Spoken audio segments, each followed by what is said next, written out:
Seja bem-vindo, seja bem-vinda ao ABVcast, o podcast da Associação Brasileira de Private Equity e Venture Capital. Hoje nós vamos falar sobre a tributação de fundos. E para discutir esse tema, eu recebo aqui nos estúdios da BVCap Flávio Mifano, do escritório Matos Filho, e Guilherme Cook, do escritório Lobo de Riso. Muito prazer, muito obrigado pela presença dos dois aqui. Prazer é nosso. Totalmente. Então eu já vou começar esse episódio de hoje já com a pergunta principal. O que vem mudando na questão da tributação dos fundos? Eu vou dar essa abertura primeiro para você, Flávio, por favor. Vem basicamente muita coisa, né? Em pouco espaço de tempo a gente vem sofrendo aí alterações, tanto no campo regulatório como no campo legal. E é uma indústria que caminha aí muito ao lado de segurança jurídica, né? Então, captação de investimento, ela necessita ter um ambiente regulatório e tributário especificamente que seja seguro, né? A regra do jogo conhecida pelo investidor. E essa alteração constante de legislação, obviamente, se for para o lado errado, pode contribuir para a insegurança jurídica, né? O que a gente teve ao longo dos últimos anos, só para começar com um resuminho aqui, depois a Claro. gente ouve um pouco da perspectiva do Guilherme, foram alterações que, de um lado, trouxeram mais segurança jurídica, né? Então, a indústria de private equity, por exemplo, tinha lá uma dúvida de interpretação em relação a requisitos para isenção do investidor estrangeiro que investe num fundo de investimento em participações, ou chamado FIP, Sim. né? Então tinha lá uma dúvida, a Receita Federal tinha uma interpretação, a indústria toda tinha uma interpretação totalmente diferente da interpretação da Receita Federal, e hoje tem um contencioso em cima desse tema. Muito ruim, né, para a captação de recursos. Os grandes alocadores de recurso, quando olham para uma jurisdição, eles querem entender que aquela jurisdição tem regras estáveis, seguras, que ele entende como o retorno do investidor vai ser tributado, e qualquer ruído nesse sentido vai em sentido totalmente contrário ao que o nosso país precisa para fomentar a economia real. Uma das alterações que aconteceu em 2023, outubro de 2023, foi a reformulação desses requisitos. Então, para ficar uma regra muito mais alinhada aos requisitos regulatórios da CVM, né? Então, tanto em termos de composição de carteira do fundo, como requisitos para o cotista ser isento de tributação, né? Hoje a regra é muito mais clara, muito mais simples e menos suscetível aí a interpretações, né? A regra anterior que trouxe esse contencioso que eu comentei foi revogada, não vige mais a partir de outubro de 2023. Então hoje a gente tem isso, um exemplo de uma mudança positiva que veio em benefício da segurança jurídica.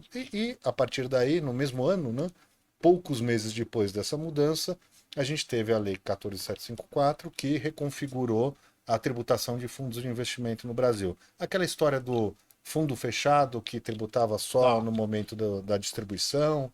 Então, era uma estrutura que permitia diferimento tributário, e o fundo aberto, que é o fundo que todo mundo investe, né, que era tributado em bases antecipadas pelo chamado come-cotas, né? Então, a legislação que veio lá em dezembro de 2023, passou a valer a partir de 1º de janeiro de 2024, uniformizou e passou a tratar fundos fechados e abertos da mesma maneira, né, com algumas exceções para os nossos ilíquidos. Aqui o ecossistema da BVCap, né, que a gente está falando de investimentos alternativos, geralmente em ativos e líquidos, não estão sujeitos a essa tributação antecipada do Come Cotas. Então, muita coisa, muita informação, Rodrigo. Estamos aqui hoje Por para te favor. ajudar a desvendar essas regras que têm um grau de complexidade Claro. relativamente alto. Guilherme, você concorda? É um pouco dessa questão da uniformidade, de você tentar, de repente, não acabar, mas limitar essa interpretação múltipla ali? Sim, acho que eu tenho a desculpa aqui de não ser tributarista, né? Eu sempre dei essa desculpa no começo, que eu sou do regulatório, mas eu acho que o que a gente mais precisa é desse tipo de conversa, não só no nível privado, mas até no nível institucional também. Ter uma conversa um pouco mais integrada entre o que é o regulatório do fundo de investimento e o tributário, porque eu tenho um pouco uma sensação, e nós somos já um pouco velho de mercado, né? Que, sei lá, eu tô fazendo isso há uns 20 anos e o que eu sempre vi foi, de alguma forma, a regra tributária conduzindo a regulatória mais do que o oposto, né? E quando o Flávio traz essas mudanças, e acho que aqui são duas mudanças muito relevantes, né? E a gente ainda tem o impacto indireto da reforma tributária, e aí aqui pensando não só em FIP, mas em fundos como um todo, né, que trazem uma conversa de IBS e CBS para a carteira de alguns fundos, que quando a gente compara com o mundo de hoje, pô, a gente nunca precisou discutir ISS, PIS, COFINS e ICMS na carteira de fundo de investimento. E a reforma tributária traz toda essa conversa agora, pensando em FDIC, pensando em FIAGRO, e aí tem até toda a conversa de como isso foi aprovado pelo governo, a questão Sim. da sanção e etc. Só que, além disso, também a gente teve a história do IOF, né? A gente teve o decreto do IOF que traz IOF na carteira de fundo quando compra outro FDIC, e a gente quase teve a MP 1303, né? Que era também uma nova regra que mudava novamente a tributação de vários dos fundos, trazia uma coisa muito interessante, que era uma uniformização de alíquota, porque a gente tem Tá. diferentes alíquotas dependendo da estratégia, e até uma coisa muito bacana para o investidor, que era uma possibilidade muito mais ampla de compensação de ganhos e perdas, mas que eu estou trazendo aqui para esse ponto, né, inclusive da norma que não passou, Uhum. porque eu tenho muito essa sensação de que nesses últimos anos, à exceção da regra do investidor não residente, que o Flávio comentou muito bem, porque essa muito claramente foi pensando no bem da indústria e na solução de um monte de problema que a gente tinha. Às vezes eu penso que algumas dessas outras regras elas foram desenhadas sem considerar o impacto na indústria de fundo de investimento, porque não tinha ninguém olhando para isso, né? Acho que aqui quando a gente olha para 14754, eu sempre me questiono em relação a, poxa, por que a forma que a gente resolveu a injustiça social do Come Cotas, né, se é que era injustiça social, foi trazer ele para o fundo fechado ao invés de tirar do fundo aberto, né? Quando a gente olha para a antecipação de imposto de renda como a aberração que ela teoricamente Sim. é do ponto de vista jurídico, a melhor solução para esse problema era tirar o Come Cotas do fundo aberto, não era para trazer para o fundo fechado. Só que quando a gente olha para esse cenário, a gente percebe que os porquês dessas conversas dificilmente têm a ver com o que é o melhor para o mercado, o que é melhor para a indústria, o que é melhor para a poupança pública, o que é melhor para a economia nacional. É só como é que a gente fecha a conta e orçamento, né? Então, a gente está tendo uma série de conversas que estão envolvidas numa lógica muito mais política e que estão afetando o mercado de fundo de uma forma que, quando veio a SMP 1303, e que feliz e infelizmente não passou, na hora que a gente traz aquele modelo de compensação tão amplo que ela trouxe, a sensação que eu tinha ficado é, tirando o FIP e o FIA de renda variável, a gente vai para um mundo em que qualquer investimento via fundo é mais ineficiente do que o investimento direto. O que é uma loucura para quem entrou no mercado de fundo, entendendo que o fundo é um veículo que traz eficiência fiscal, justamente porque ele não tributa a carteira, porque ele é uma atividade de investimento, não uma atividade empresarial. E aqui eu acho que, dentre esses acontecimentos que a gente teve e que, para mim, mostram muito essa desarticulação entre tributário e regulatório, é o quanto o conceito de carteira de fundo não é tributada não está defendido. E se tem uma razão para essa indústria existir, é carteira de fundo não é tributada. Quando a Entendi. gente olha a experiência internacional, qualquer país que tenha indústria de fundo desenvolvida, e tem bastante literatura, a gente até fez um painel num congresso recente sobre isso, que a não tributação da carteira é essencial para o desenvolvimento dessa indústria. E a gente passou 20 anos achando que a gente não tem esse problema e, de repente, Surgiu começa a esse vir problema. direto, começa a vir... E no momento em que a gente começa a olhar para o fundo como um, poxa, então até a carteira está sujeita à tributação, o nível de capacidade de mudança que a gente começa a perceber, ele começa, assim, começam a mexer com conceitos que a gente achou que não ia mexer. E aí acho que, aí eu passo a bola aqui de volta tanto para você quanto para o Flávio, a minha grande sensação em relação a tudo isso vem não só do porquê as conversas tributárias normalmente são tidas, né, em contextos mais políticos e macroeconômicos, junto com uma coisa que as pessoas às vezes acham que não tem muita função nesse mundo de fundos, eu acho que tem muito, que é definir o que é a natureza jurídica de um fundo, para que ele serve, o que ele está fazendo aqui, do ponto de vista legal. E a ausência de uma lei orgânica sobre o fundo de investimento, e óbvio que é mais fácil olhar para trás e falar isso, para falar isso aqui é uma atividade de investimento, a carteira não é tributada, porque o cotista é tributado, e começar a trazer toda uma lógica de funcionamento do produto que a gente nunca teve na lei. A gente só concordava entre a gente. Vem o Código Civil, mostra um pouquinho, só que na hora que a gente vê esse tipo de mudança, o governo botar carteira IOF na carteira de fundo, algumas coisas que me parece que falta uma base legal robusta, não para discutir se é condomínio ou sociedade, mas o que é um fundo de investimento. Eu brinco que a gente tem que se assumir. a gente fica emprestando chassi. O fundo tem natureza de condomínio, tem natureza de sociedade. Fundo é fundo. E a gente precisa se assumir como indústria, porque a gente sempre foi uma jabuticaba como condomínio, agora a gente virou o curupira. A gente não deixa, a gente está mais diferente ainda. Então, putz, já que a gente é diferenciado, vamos então se assumir como fundo. Dá para ter uma provocação para os dois, é o seguinte, se a gente vai ter que mudar agora, né, por conta de todas essas mudanças regulatórias que estão sendo feitas pelo governo e tudo mais, que é um remédio amargo, dá para encarar isso como uma oportunidade para melhorar um sistema que de repente ficou acomodado?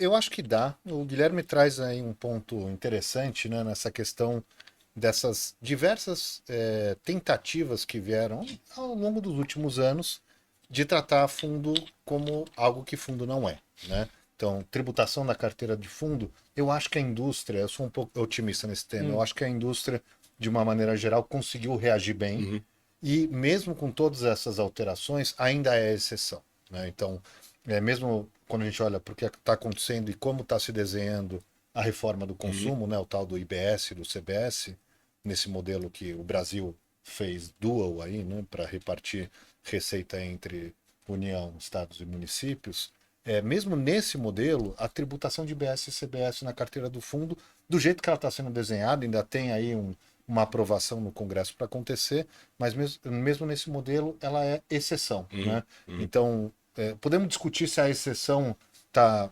bem desenhada ou não, né? Mas ele, em tese, é para pegar só aqueles fundos que são os fundos não entidade de investimento, no campo dos FDICs, e talvez os fundos imobiliários que, pela lógica do governo, são veículos específicos de planejamento tributário familiar, né? Aqueles que não são pulverizados, que têm menos que 100 cotistas, que tem pessoas físicas lá parentes até segundo grau com mais de 30% das cotas. Esses são os que são potencialmente tributados ali por IBS e CBS, né? FII, FIAGRO, que não atende esses requisitos de pulverização, e os FDICs não entidade de investimento. Então a indústria ainda reagiu, acho que a essa tentativa de tributação de carteira, que de fato desvirtuaria o fundo e acabaria com a indústria de uma certa maneira, porque não faria mais sentido investir por meio de fundos se o tratamento no investimento direto vai ser melhor. Né? E eu acho que a tendência a passos talvez não tão largos como a gente queira, a gente conseguir consolidando esse sistema que a gente tem hoje, melhorando e aprimorando segurança jurídica, sem grandes alterações de rota. Eu concordo que a uniformização de alíquota, ter uma alíquota só para todos os fundos seria melhor. Preferia uniformizar a 15, que é a melhor alíquota, a menor alíquota hoje, do que a 17,5 ou a 18, como foi discutido em algum momento. Mas é melhor, né? Ter uma única alíquota é mais fácil, um sistema que elimina a simetria entre os produtos, acho que seria interessante, algo que talvez a gente possa continuar debatendo aí nas próximas legislaturas. Quem sabe a gente não tenha algum ganho aí. Também concordo que compensação de perda de uma forma ampla deveria ser admitida, né, tanto para a pessoa física como para o investidor estrangeiro, que geralmente é tributado no regime parecido com o da pessoa física. Na jurídica a gente consegue, né? Na pessoa jurídica a gente consegue tributar muito mais, né? Mas consegue compensar ganhos e perdas, então por que não admitir essa compensação também para as outras categorias de investidor? Tem sim muita oportunidade, Rodrigo. Acho que a gente tem que caminhar sempre nesse sentido de trazer mais segurança jurídica e simplificação de regra. Acho que seria bem-vindo. E acho que tem uma coisa aqui positiva também, né? Que e aí eu sempre gosto de ficar dando esses passos para trás e a gente olhar para que serve o fundo, né? E o fundo, é um instrumento de estímulo à economia real e também é um instrumento de rentabilização da poupança pública. Então, quando a gente está, às vezes a sensação que eu tenho é que quando a legislação vem falar de imposto em cima de fundo, é sempre uma legislação muito no sentido de eu não posso deixar esse fundo me enrolar. Nunca é pensando que o fundo está sendo utilizado para rentabilizar o dinheiro do varejo. E que hoje é o dinheiro mais tributado que tem. O investidor que mais paga imposto no Brasil é o investidor de varejo que tem R$10 mil num fundo de renda fixa, porque ele está pagando come-cota semestral. Ele vive numa realidade que ele pode investir num fundo, ficar 5 anos no fundo sem resgatar, ganhar dinheiro nos primeiros 3, e de repente nos últimos 2 ele perde tudo, ele sai com prejuízo e ele pagou imposto. A gente vive com essa realidade. E como a gente normalizou o come-cotas 20 anos atrás, a gente olha um pouco para essa lógica de normalização, mas que eu acho que envolve um pouco, de novo, esse passo para trás, a gente olhar para que serve a legislação tributária de fundo de investimento. Se a gente está querendo investir, se a gente quer incentivar o desenvolvimento do setor, ou se a gente está querendo tirar condutas antilisivas, e aí vem um pouco dessa história do assumir a indústria. Porque tem uma frase que eu gosto muito do Chueiro, que eu sei que fala muito disso lá na São Francisco, que é: a norma fiscal é indutora de comportamento negocial. Então, as decisões do governo, qualquer que seja ele, sobre quais são os impostos aplicáveis para quaisquer atividades econômicas, elas começam a nortear as escolhas negociais que não deveriam estar norteadas pelo imposto. Quando a gente traz isso num nível muito macro, poxa, usar fundo é uma decisão orientada por imposto, porque a carteira não é tributada. Sim. Tanto o fundo da asset mais tradicional quanto o fundo patrimonial estão todos na mesma lógica. O fundo é melhor porque a carteira não é tributada. Mas a gente vai para uma segunda derivada, que é o quanto hoje essa diferença de impostos distorce decisão de investimento. Tem um porquê que a gente até parou de se perguntar, que é por que renda variável é 15 e renda fixa é 22,5 a 15 do ponto de vista do investidor. Porque do ponto de vista de estou precisando alongar a poupança, o prazo, beleza, mas e do ponto de vista do investidor? Por que eu tenho uma alíquota de imposto que me atrai mais, que tira menos do meu resultado, se eu tomo mais risco? E ao mesmo tempo, quando além da gente ver essa questão óbvia entre renda variável e renda fixa, ainda com come-cotas, que só vai ficando mais caro, a gente ainda tem todo mundo dos isentos, que muitas vezes, e que são muito bons de um lado de estímulo da economia real, mas de outro, a gente tem que se perguntar se a carteira do brasileiro deveria estar tão concentrada em real estate, agro e infraestrutura como ela está hoje. Porque, teoricamente, do ponto de vista de diversificação setorial, ali está mais com cara de isento. E o lance da isenção aqui... Desculpa te cortar, Guilherme, mas não é um pouco do perfil do investidor brasileiro que se apoiou muito no agro, escutando que o Brasil é o país do agro, que o agro é isso, que o agro é aquilo, que a infraestrutura do Brasil vem crescendo muito. Não é um pouco do perfil do brasileiro? Eu acho que é do perfil, mas eu acho que mais do que o perfil do investidor brasileiro, no sentido, porque aí eu acho que seria uma coisa do é o perfil que o investidor brasileiro quer investir num porquê. Eu não sei se eu conseguiria generalizar dessa forma, mas o que eu consigo dizer é que desde que eu vim para esse mundo, quando a gente mostra um ativo que é isento comparado com um ativo que não é isento, eu grossapo o ativo isento. Então eu finjo que ele paga imposto e eu mostro uma rentabilidade muito melhor. O que a gente está trabalhando aqui é muito mais em ganância e medo, pensando nas grandes alavancas do ser humano, de esse investimento aqui, independentemente de poder ter risco a mais ou a menos, ele tem um ganho 15% superior do que o outro, por definição, porque ele não tem imposto. Por outro lado, a gente consegue canalizar para financiamento de projeto, né? Um capital que tradicionalmente vinha só da indústria mais regulada dos bancos, né? Sim. Então você consegue acessar o mercado de capitais, um bolso alternativo do investidor para financiar projetos que levam, sim, um risco. Né? E aqui não é nenhuma agenda contra a isenção, muito pelo contrário, é só a gente olhar e perceber que a tributação do investimento está norteando a decisão, e ela não deveria nortear a decisão do investidor. A decisão do investidor deve ser muito mais racional do que aqui eu pago menos imposto, então já tem um delta de 15% definitivamente. Então ela distorce a decisão de investimento. E eu acho que tem um elemento adicional aqui, que é o quanto, quando a gente olha, né, para esse modelo hoje de fundo de investimento que a gente tem, a gente está... Eu acabei de perder meu raciocínio. Eu brinco com meu filho que pensamento é igual bolha de sabão, que às vezes ela estoura e foi embora. Mas agora, só para voltar aqui, por mim pode deixar essa brincadeira, o ponto é, vamos pegar fundo de investimento como modalidade de investimento e vamos comparar com todas as outras. Sim. Fundo como ativo versus um CRI, um CRA, uma debenture, um título público, uma ação. E aí eu queria só trazer um pouco dessa questão da normalização do come-cotas de novo. O fundo de investimento é o único tipo de imposto no Brasil em que você paga imposto no meio do caminho. Nenhum outro a gente paga. Todos os outros, quando eu comparo o fundo com os outros ativos, eu só pago quando eu tenho dinheiro no meu bolso. Então, por mais que pareça que eu estou 20 anos atrasado falando mal do come-cotas até hoje, ele está tomando um preço cada vez maior, ele está ficando cada vez mais caro. Justamente porque agora, antes era só o fundo multimercado, o fundo renda fixa e o fundo cambial abertos que pagavam come-cotas. Hoje está alastrado. É FIP não entidade, FDIC não entidade, a gente normalizou a antecipação de imposto. E essa aqui, para mim, é uma das piores induções de comportamento que podem afetar a indústria de fundos, sabe? Acho que aqui a gente ouviu muito na vida, e a mudança que vai acabar com a indústria. A marcação a mercado ia acabar com a indústria em 2003 e não acabou.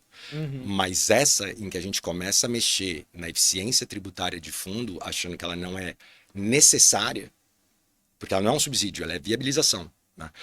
Aí eu acho que a gente começa a colocar a indústria em risco mesmo. Então acho que é atenção. Né? Por outro lado, Guilherme, olhando o copo meio cheio agora, Eu não né? tô Porque com o copo meio cheio. olhando o copo Vamos meio, pra dentro do caos aqui. olhando meio cheio, porque de fato a gente já teve a gente discutiu por muitos anos essa questão do fundo fechado, do fundo aberto, trazer o come cotas e eu acho que o que veio lá com a Lei 14.754 no final de 2023 foi a melhor versão das discussões que a gente teve até hoje, né? Então a gente conseguiu, de uma maneira talvez muito importante, diferenciar aqueles fundos que têm um perfil ilíquido, incompatível com essa tributação de come cotas. Então, os FIPs, os FDICs, entidades de investimento, ETF, fundo de ações, né, totalmente incompatíveis com uma tributação antecipada semestral, que é o que acontece no come cotas.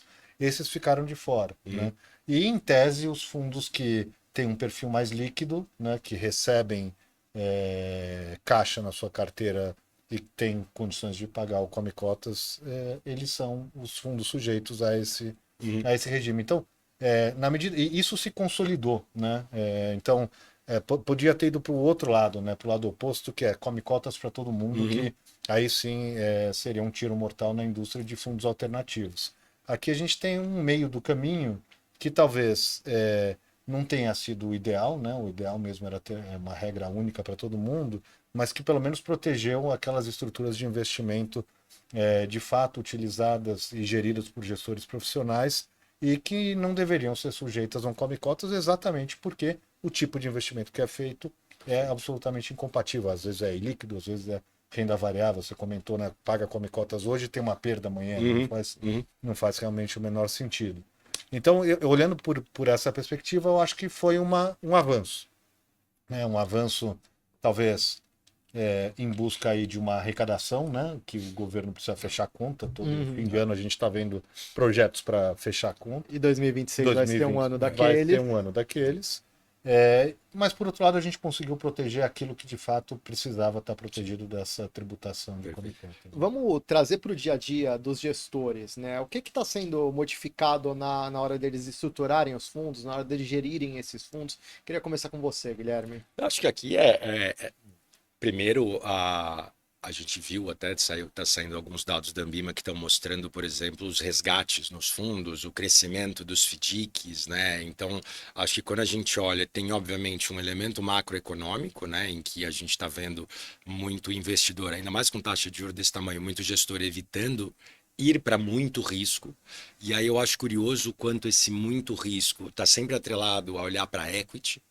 Então, tudo que é conversa de equity tende a ficar mais difícil, seja public ou private equity. Só que a conversa de equity fica difícil, mas ela volta a ficar melhor quando a gente está falando do equity de infraestrutura, porque aí a gente está justamente com um benefício fiscal que ainda alimenta a viabilidade, né, o crescimento desse setor. Então, a gente vê que a turma que está querendo tomar mais risco com equity está tentando se colocar um pouco desse lado, do lado da infraestrutura. Aí entra de novo naquela conversa que você estava falando, por que o brasileiro olha tanto... Assim como você vai ver um crescimento em FDIC absurdo. Hoje em dia tem muito de renda fixa que estava em renda fixa, fundo de renda fixa financeiro, que foi para FDIC, porque o FDIC está sem come cotas. Né? E então tem um pouco deste drive, mas eu acho que assim... Não as mudanças fiscais, mas tudo isso no meio do que aconteceu junto com todas as mudanças regulatórias. Né? Então, uma coisa que está sendo muito interessante desse tudo ao mesmo tempo agora que a gente viveu, é que nas mudanças regulatórias a gente passou a ter, por uma perspectiva de variação de direito econômico das subclasses, muito produto novo, muito diferente. Hoje em dia a gente montou um produto super bacana no começo do ano, que é um FII infra desses de financeiro, que tem isenção inclusive, para qualificado com cota sênior e subordinada e condomínio aberto. Então a gente começa a ter uma capacidade de montar produtos diferentes agora, por causa dessa variação da subclasse, que acho que é onde muito gestor está desenvolvendo a criatividade, porque aí de alguma forma, falando muito genericamente, você consegue captar equity travando um rendimento de dívida, você consegue fazer um fundo que está investindo em equity, mas aquela cota para em IPCA mais 6, né? E aí você consegue mudar o risco entre as cotas de alguma forma, o que é bastante interessante. E uma coisa que eu achei muito curiosa recentemente, e por uma perspectiva totalmente de gerenciamento de liquidez, a gente começou a ver com olhos muito diferentes, por causa da 14754, a possibilidade de usar a ferramenta de abrir e fechar o condomínio do fundo para mudar o estado de liquidez dele em determinados períodos do ano, que antes era impensável porque eu ia pagar come cotas na hora que eu fechasse, mas como agora não tem mais, já tem ele semestralmente, a gente tem visto essa possibilidade para deixa eu criar um produto semilíquido, metade do ano ele é fechado, metade do ano ele é aberto. Então acho que tem muita coisa agora nessa intersecção do que são essas mudanças fiscais com as novas possibilidades regulatórias da norma, que dão margem para muito produto, mas a gente está tendo que ser cada vez mais criativo nesse negócio. Ô, Flávio, essas mudanças que o Guilherme tava falando, elas são uma inovação brasileira ou a gente está aprendendo, de repente, com mercados que estão um pouco mais avançados nessa questão? Eu acho que o Brasil ele tem uma indústria de fundos relativamente madura, né? Quando a gente olha para o terreno do private equity, hoje a gente pode dizer que o private equity no Brasil ele alcançou um grau de maturidade. Sim. Obviamente, nos últimos anos sofreu como Como todos os setores. qualquer outra Sim. jurisdição por conta dessa tendência de uma taxa de juros muito alta, muito difícil você pensar. Então, acho que são duas coisas, né? O Guilherme comentou, a tributação ela direciona a decisão de investimento, às vezes como direciona Onde eu vou abrir minha fábrica. exatamente. Então, sempre que você vai pensar, né, o retorno do investidor, você tem que olhar qual é a tributação. Então, é normal que isso seja dessa maneira, né? Mesmo que seja o regime mais simples, com alíquotas mais uniformes possíveis, ainda assim você vai levar em consideração qual é o impacto tributário para definir se você investe no produto A ou se você investe num produto B. Mas uma coisa que direciona ainda mais é a taxa de juros, né? Sim, Então, a taxa de juros no patamar que ela se encontra hoje, ela inibe determinados investimentos, com certeza inibe. Então, na minha perspectiva, apesar da nossa indústria ela estar razoavelmente madura, né, a taxa de juros ela ainda age como um desacelerador para certos tipos de investimento, né? Esses investimentos mais em perfil em equity mesmo. Obviamente você vai sempre ter special situations, você vai ter investimentos talvez que tem um perfil mais estruturado que vai acabar se justificando, mas do ponto de vista da decisão que vai ser quanto eu estou colocando dinheiro, qual o risco que eu estou sofrendo e qual é o retorno que eu tenho, com um juro a 15% fica difícil investir em outra coisa que não o CDI da vida. Sim. Né? Então, eu acho que isso é algo igualmente importante, ou às vezes até mais importante do que o impacto tributário nos produtos em si. Ô, Guilherme, quando a gente fala sobre essas mudanças regulatórias, dá para dizer que o Brasil ele já está avançado nessas mudanças ou a gente ainda está num caminho de transição? Eu acho que quando a gente olha para regulamentação da CVM, eu acho que a gente está na frente de muito lugar. Eu acho que a regulamentação de fundo de investimento no Brasil é um exemplo para o mundo todo. E 2008 foi, né, o que aconteceu aqui versus o que aconteceu na indústria de hedge funds. Dá um exemplo para a gente, por que a gente é tão avançado? Ali a gente tem alguns conceitos muito prudenciais da nossa norma, desde o começo, que vão de um lado. Por exemplo, no caso dos fundos financeiros, todo ativo tinha que estar setipado, tinha que estar na Selic, tinha que estar na B3, não tinha ativo fora de balcão privado guardado na gaveta de alguém. Não tinha ISDA no contrato, né, na gaveta de um custodiante, que na hora que vem a crise estrutural que a gente teve em 2008, o documento some, né? Então a gente tem essas estruturas prudenciais já com relação à custódia do mundo dos fundos de investimento financeiros, e a gente é uma indústria muito transparente, a gente é muito mais transparente do que a grande maioria dos outros países do mundo. Isso é até uma coisa muito curiosa de como a própria Receita Federal se posicionou recentemente por causa de alguns escândalos sobre o que ela entende como fundo de investimento, como entendendo o fundo como se fosse um lugar mais fácil para eu blindar patrimônio, quando na verdade eu estou fazendo a escolha do segundo veículo mais transparente do mercado. Só perde para a companhia aberta. Sim. A única diferença é que a gente não abre o cotista na internet. Tirando o resto, a gente abre tudo, tudo. Mais do que devia, mais do que precisava. Então, a gente tem um nível de transparência na indústria que é muito legal de defender, que é muito legal de mostrar. O que teoricamente, não teoricamente, né, mas o que vai acontecer, isso muito é custo Brasil e é custo vida real. A gente tem uma norma muito interessante da CVM, que tem um viés de desenvolvimento, mas a gente tem um período muito longo, além de, obviamente, a gente também tem a norma fiscal, para ver se o que a gente está achando que está escrito lá realmente está escrito. Porque a gente tem 4, 5 anos para começar a ter contencioso administrativo e uns 10 para começar a ver o judiciário. Sim. Então, a gente já viveu isso outra vez, né? Que é qual é o risco, o que é mapeamento de risco teórico e depois o que isso vira na prática quando a gente começa a ver as decisões das autoridades que são menos especializadas, teoricamente, pelo menos no que significa um fundo de investimento. Então, quando a gente olha para a segurança jurídica, né, ela vem de uma norma bem escrita, mas também da boa execução da norma e avaliação dela quando isso chega numa autoridade, que aí, e assim, eu espero que a gente esteja avançando. Eu acho que essa resposta mesmo a gente vai ter daqui a uns 10 anos, provavelmente. Mas para as perguntas de 10 anos atrás, a gente está super bem. Para as perguntas de 10 anos atrás, como quem era o investidor não residente, finalmente a gente resolveu. Entendeu? Então, existem até mesmo e que eu acho que está bem na indústria de private equity hoje, né? Esses dois conceitos que a gente demorou muito, né? O que é o fundo patrimonial, que aí agora virou entidade de investimento não entidade, e quem diabos é o investidor não residente prefeito de dar a isenção fiscal. E eu acho curioso quando a gente olha para esses dois temas, porque eles têm uma conexão, que é uma preocupação fiscal do uso dos veículos para finalidades de planejamentos abusivos, digamos assim. E aí ela faz algumas escolhas que são curiosas e que até eu queria... Eu gosto muito, tem um documentário que eu gosto que fala que no dia que a humanidade acabar, se tiver uma lápide da humanidade, na lápide vai estar escrito por quê. Que é isso que define a gente em comparação com todos os outros animais. A gente pergunta por quê para tudo. Então, eu tenho os meus porquês aqui. Né? A minha curiosidade do por que quando a gente olha para a definição de entidade de investimento, a gente focou tanto, e óbvio que a gente sabe os porquês, mas tem o jeito que a lei está escrita, a própria resolução do CMN, onde traz-se uma percepção de que tirar a discricionariedade do gestor dá problema, se eu quiser levar para um comitê, presumindo que o que está acontecendo aqui no Brasil é a gente tendo um monte de gestor levantando fundo com cheque para investir no setor. A maioria dos fundos aqui, os gestores ainda estão muito sujeitos a fazer fundo de um deal só, não está conseguindo captar 3 bilhões para investir nos próximos 10 anos no Brasil.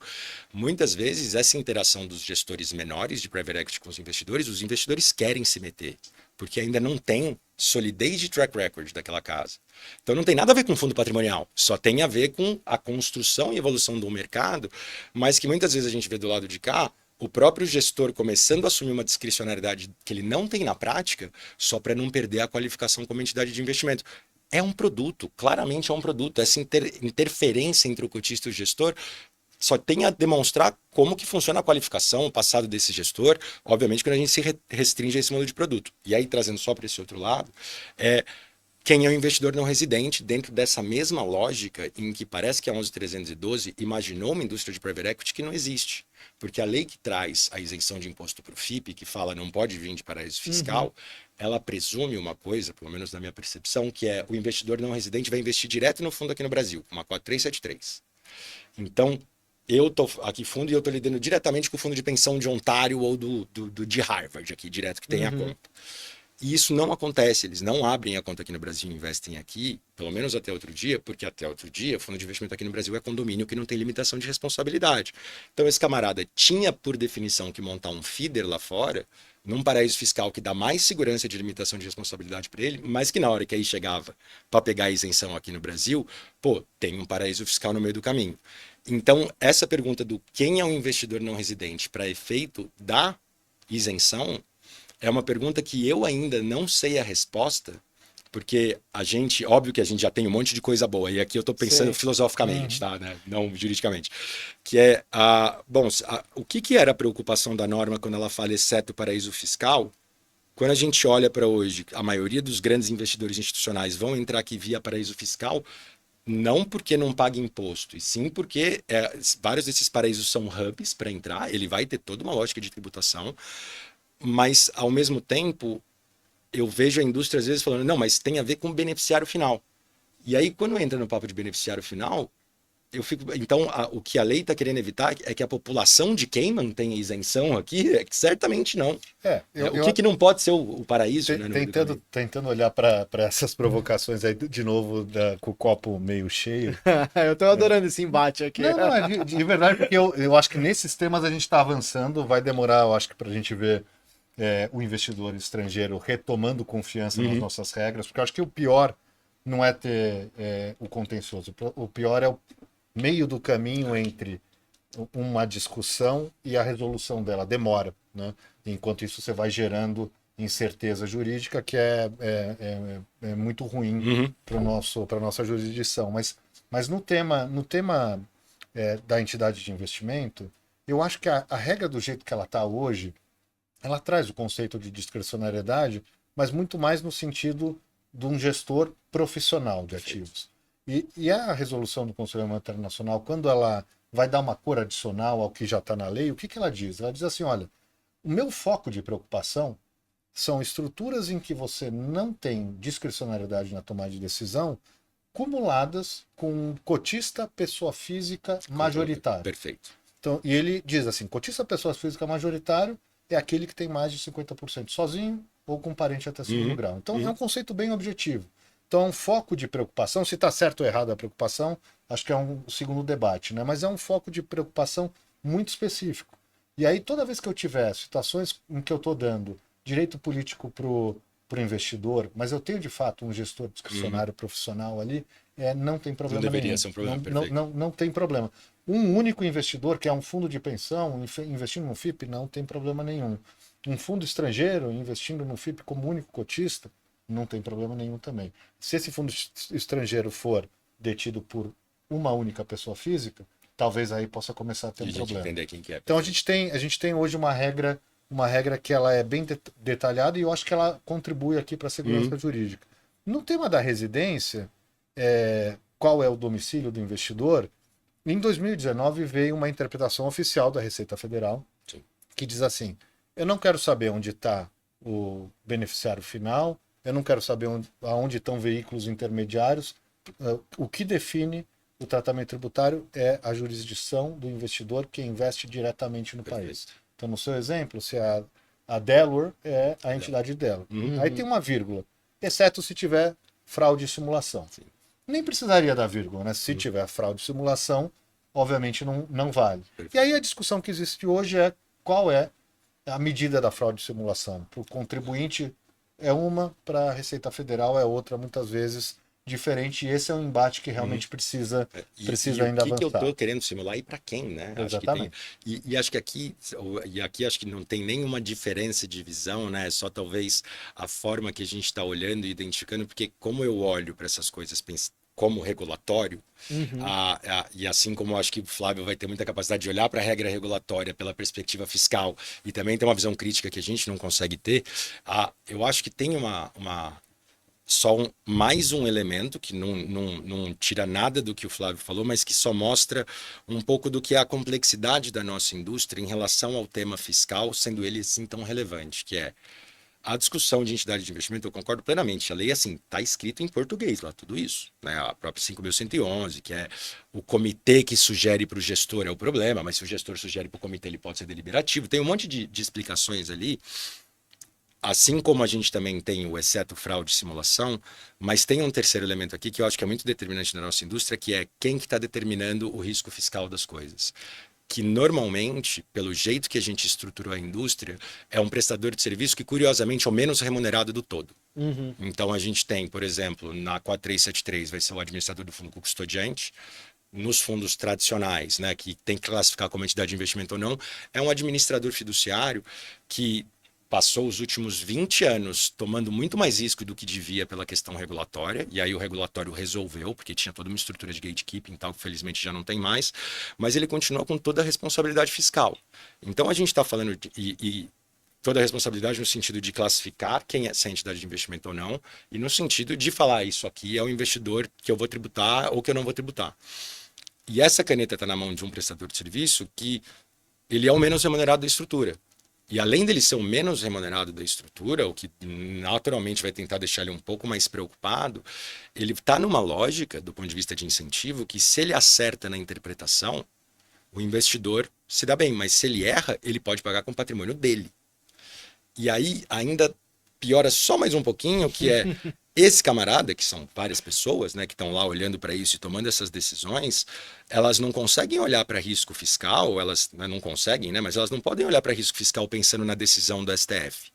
Ele calcula risco fiscal pensando na chance de ser autuado pelo auditor. Porque a autuação pelo auditor para o administrador já vai gerar um monte de custo, já vai gerar um monte de problema, necessidade de recorrer, vai ter que depositar alguma coisa em juízo. Ou seja, a autuação traz um impacto econômico imediato. E aí a gente ainda junta esse último elemento bem delicioso do Brasil, que é o auditor fiscal da Receita Federal recebe bônus por auto de infração, e por um outro lado, quando ele não autua e o amigo do lado dele autuou, o MP vai em cima dele na física.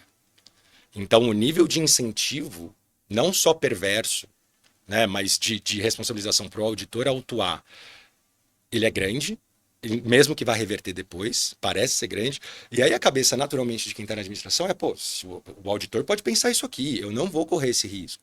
Então, o que dificulta a gente é na alocação da responsabilidade fiscal, isso está alocado para alguém que, naturalmente, da forma mais compreensível possível, não está muito interessado em grandes teses. Né? Então, eu acho que a gente ainda, nesse meu sonho da gente rediscutir a indústria pelo bem da indústria, eu também rediscutiria isso, porque ele é um gatilho de desvios de análises fiscais, porque não estão sendo feitas com a profundidade que ela poderia ser feita. A gente vai rediscutir isso em outro episódio, porque isso aí dá muito pano para manga. Eu vou terminar com uma frase aqui que eu acho que encaixa bem: o Brasil não é para amadores, né? A gente precisa olhar para essas mudanças regulatórias, mas precisa olhar para mudanças cada vez melhores para ajudar os nossos fundos, para ajudar nossas gestoras, deixar o ambiente jurídico mais confiável, com menos risco, né? Eu queria agradecer os dois pela presença nesse podcast aqui da BVCap, o ABVcast, Guilherme Cook, do Lobo Riso, perdão, e o Flávio Mifano, do Matos Filho, dois convidados especiais que a gente recebeu aqui no ABVcast. Eu sou o Rodrigo Loureiro. Se você quiser saber mais sobre cursos e eventos da BVCap, você pode acessar o QR Code que está aqui na tela, pode acessar o nosso site, o site da BVCap, tem tudo lá. E se você quiser ver outros episódios, acesse as redes sociais da BVCap, todos os episódios do ABVcast estarão lá. A gente se vê na próxima aqui no ABVcast.